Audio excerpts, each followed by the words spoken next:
Hello guys, in today's video I'm going to show you how to change your voice on Capcut application. This tutorial will be very quick and simple. Just make sure to subscribe to this channel and leave a like on this video if you will find this guide useful. Want to go ahead and choose a video. Then you're going to click on the video on the timeline itself and then scroll down until you will see an option extract audio. Extract the audio. Now the audio was extracted and you want to select it on the timeline again. And then you will see all of these options like isolate voice, enhance voice. So if you want to just enhance the voice, you can go ahead and choose that option.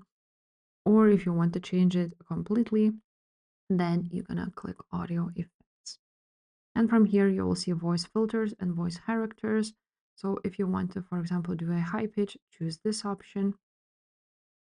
And you can also do a different pitch if you want to. So this is a high pitch.